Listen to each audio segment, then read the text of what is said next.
Handa ka ba sa Big One?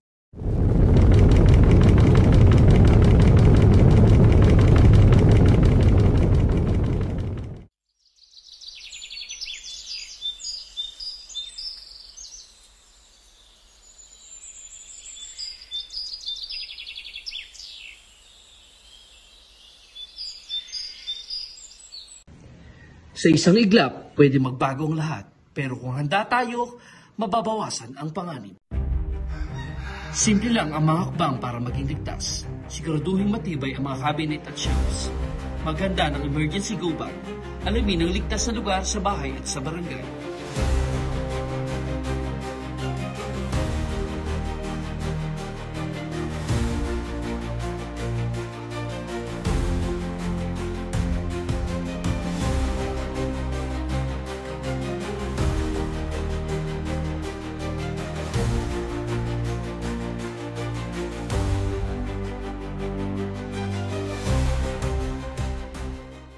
Ngayon sa tinatawag na The Big One, tayo ay maghanda, lalo-lalo itong ating mga barangay, sa Barangay Canlalay at ang ating constituent ay maghanda sa baka sakaling dito huwag na sana dumating. Kaya, pero paghahandaan natin, hindi lang ang earthquake, pati bagyo.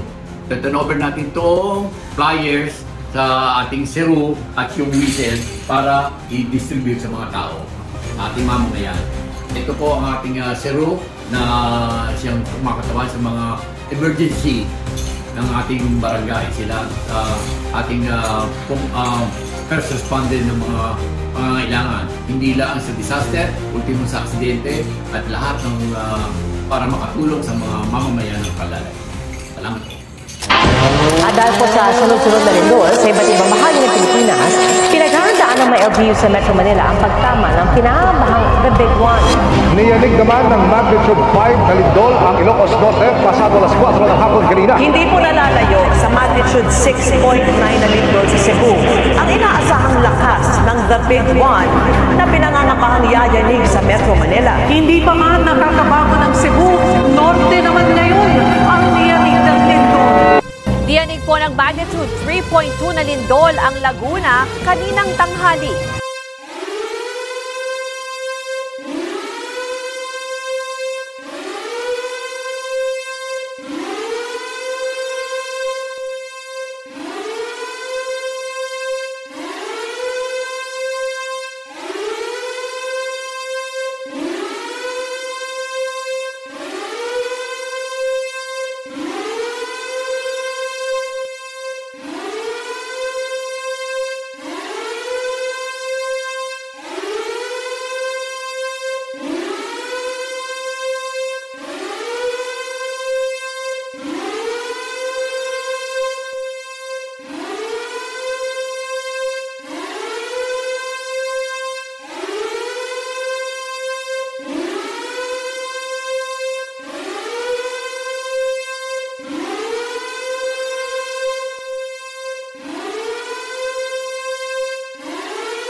Pagkatapos ng lindol, manatiling kalmado.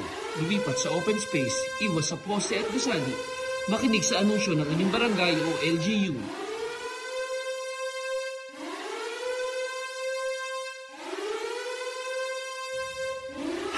#ligtas sa lindol, handa ang barangay, The Big One ready. Barangay Canlalay, handa kami.